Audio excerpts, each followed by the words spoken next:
¿Abandonó Gojo a su mejor y único amigo Suguro Geto? No se sabe cuándo se conocieron Gojo y Geto. Lo más probable es que sucediera en el primer año de la escuela de hechicería, es decir, 1 o 2 años antes de los eventos del inventario oculto. Lo cierto es que con el tiempo surgió entre ellos la típica amistad / rivalidad que ya hemos visto en otros animes del mismo estilo. Desde niño, por sus características especiales, Satoru fue visto como casi una divinidad, un ser especial muy por encima de los demás. La cima es un lugar solitario, así que encontrar a alguien como Geto, que también era especial, hizo que de alguna manera lograran entenderse y reconocerse. Pero como lo mencionaba antes, también había rivalidad, la cual era por una parte competencia por ver quién era el mejor y por otra un choque de visiones. Esto se deja claro apenas los vemos juntos en el primer capítulo del inventario oculto. Gojo se burla de Utahime por ser débil, y Geto le llama la atención por ello, aunque indirectamente también se termina burlando de ella, porque Geto, a pesar de ser más humilde que Satoru, también tenía ese lado molesto de quien se sabe superior. Más adelante esas visiones contrapuestas quedaron aún más claras, ya que la idea de que los fuertes deben proteger a los débiles es la que daba sentido a Geto en ese momento. Para él la hechicería existía para proteger a los no hechiceros. Escucha, Satoru.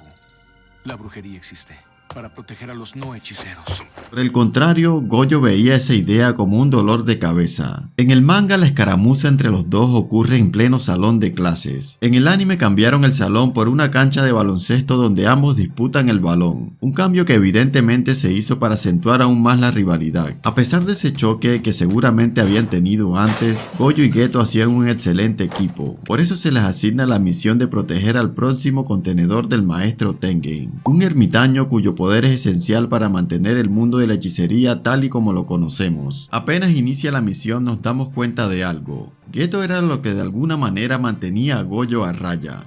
Pensaba decirte eso desde hace tiempo. Deberías dirigirte a la gente con más respeto. Aunque eso no quita que podía acompañarlo en una que otra locura, como el plan de enfrentar a Tengen y por consecuencia a la escuela de hechicería.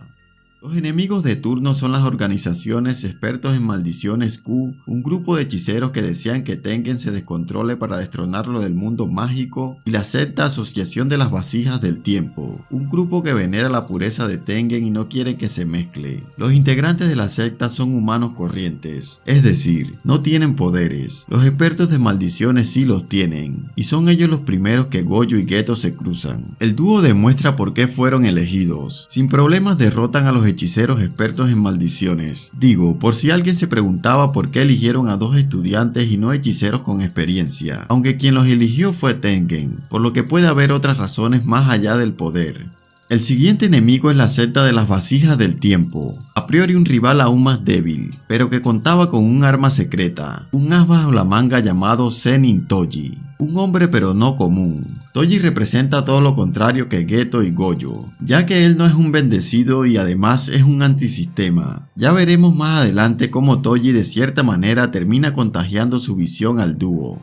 Toji sabía que enfrentar a Geto y Gojo de forma directa no era una buena idea, por eso diseñó un plan para ir jodiéndolos poco a poco. Lo primero que hace es publicar la identidad de Riko en internet y ofrecer una recompensa a quien logre matarla dentro de las próximas 39 horas. Es consciente que mientras Gojo esté cerca, los cazarrecompensas no iban a ponerle un dedo encima a Riko, pero sí lo mantendrían en constante estado de alerta. Decir que esa no fue la primera vez que Toji se cruzó con Gojo, ya que años antes, al escuchar del niño de los 6 ojos, fue a visitarlo para confirmar si era tan intimidante como todos contaban. Y lo cierto es que sí lo fue. Toji sintió escalofríos al verlo, pero lo más interesante es que el pequeño Gojo fue capaz de detectar su presencia, algo que no debería ser posible, aunque esa escena tiene otra explicación, una no tan literal, pero ese es tema de otro video que ya hice y recomiendo ver después de este. El dúo palisea a la mayoría de cazarrecompensas, sin embargo algunos de ellos hacen una jugada inesperada. En vez de ir por Riko, secuestran a su mejor amiga. Su intención es pedir un intercambio. El lugar escogido es la isla de Okinawa. Gojo y Geto aceptan, pero no para entregar a Riko, sino para rescatar a su amiga. Llevan refuerzos y en algunas escenas más inexistentes que el flashback de la era Heian, logran hacer el rescate y luego disfrutan del sol, la playa y la arena. Geto se preocupa. Gojo lleva días sin dormir y con el infinito activo. Su cerebro debería estar al límite. Sin embargo, Satoru desestima la preocupación de su amigo y le dice que todo estará bien. Después de las vacaciones, todos regresan a Tokio. La amenaza parece haberse esfumado y la misión, a pesar de los inconvenientes, ha sido un éxito. O eso fue lo que pensó Gojo, ya que desactiva el infinito para por fin poder descansar. Grave error. La última fase del plan de Toji se revela. El que las amenazas cesaran era parte de, ya que Toji sabía que brindar calma después de los momentos de tensión provocaría que todos se confiaran y así fue. Gojo es apuñalado por la espalda. La reacción de Geto no tarda en llegar. En un segundo su rostro pasa de la sorpresa / preocupación a la rabia. Ataca a Toji con una maldición que hace que este se aleje de Gojo. Parecía que íbamos a ver una pelea del dúo contra Toji, pero no. Satoru le dice a Geto que mejor proteja a Riko mientras él se encarga. Gojo enfrenta a Toji y ya sabemos cómo termina. El mono derrota al supuesto dios, luego se dirige hacia donde está Geto y acaba con Riko.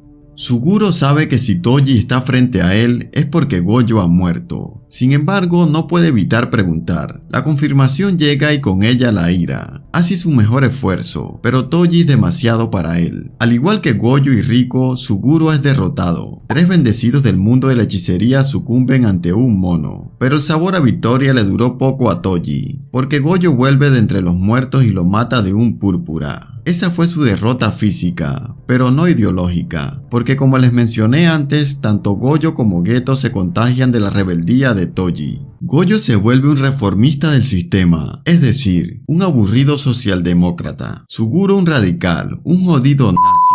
Fuera de broma, lo cierto es que ambos, después de esa pelea, se convierten en antisistemas en menor o mayor grado. El momento de la muerte de Toji marca el fin del inventario oculto y el inicio de los capítulos titulados Muerte Prematura. No está claro el porqué de ese nombre. Lo primero que se me viene a la mente es Riko, quien estaba condenada a morir joven, pero pensándolo con más profundidad, puede que haga referencia a Geto y Gojo, quienes de cierta forma murieron y renacieron ese día. Y de hecho, el capítulo inicia con una escena que podemos relacionar a dicha idea. Geto se encuentra con la maldición gusano de Toji, a quien sabemos que adopta como suya. Luego lo vemos abriendo una puerta que conduce a una habitación que aparentemente está totalmente oscura, como si Gege nos estuviera dando un spoiler del camino que elegiría el personaje más adelante. Del otro lado de la puerta está Gojo, quien sostiene en sus brazos el cuerpo de Riko mientras un montón de fanáticos de la secta aplauden. Geto se sorprende al verlo porque se supone que había muerto. Gojo le pregunta qué fue lo que pasó, y después de algunas explicaciones ambos terminan asumiendo la culpa. Al inicio Gojo había dejado claro su desprecio por los hechiceros, pero es en esa parte donde todo ese desprecio se manifiesta con mayor fuerza, ya que le pregunta a Geto si deberían matar a todos los fanáticos de la secta.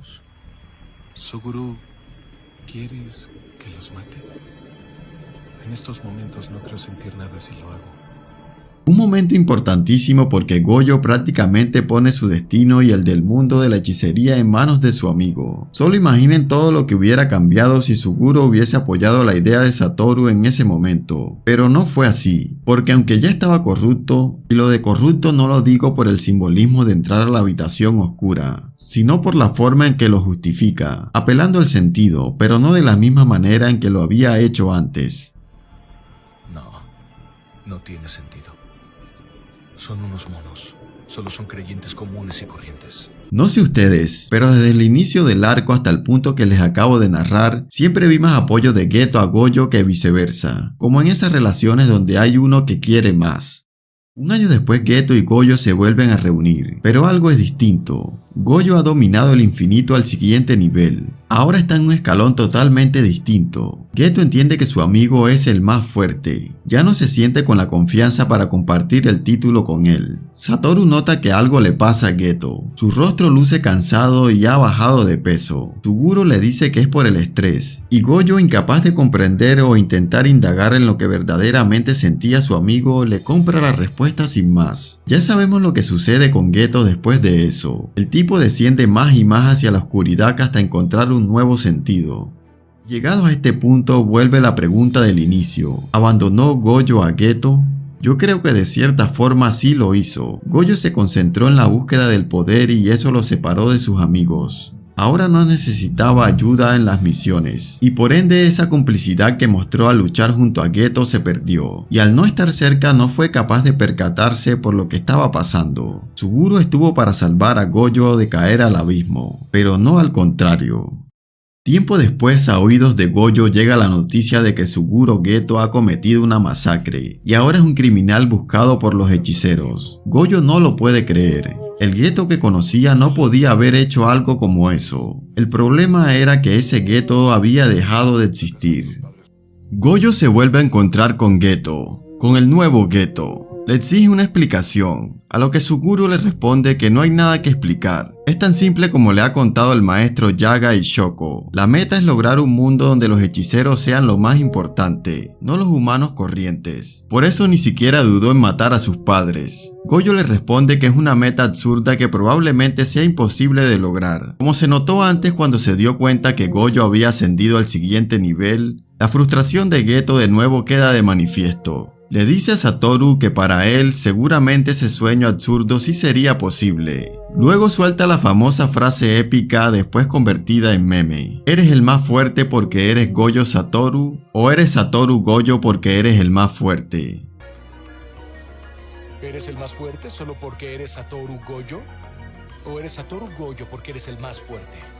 ¿A dónde quieres llegar? Es decir, ¿quién es Gojo? ¿Solo es un producto de su poder o al contrario? Mi interpretación es que ambas cuestiones influencian mutuamente. El poder con el que nació Gojo condicionó su personalidad, pero es también esa personalidad lo que lo hizo ser tan poderoso. Al menos esa es mi forma de verlo. Lo cierto es que toda esa cuestión del poder fue la que hizo que Gojo no entendiera a su amigo, y las palabras de Geto en esa conversación fueron su último reclamo en ese sentido. Al final Suguro se marcha, y Gojo, incapaz de matarlo, regresa con su maestro. Se da cuenta que el poder no lo es todo, porque no importa lo fuerte que seas, no puedes salvar a quien no quiere ser salvado. Por su parte, Geto termina por consolidar su nuevo yo, asume como suya la secta que antes había enfrentado, y forma una nueva familia con hechiceros que comparten su ideal.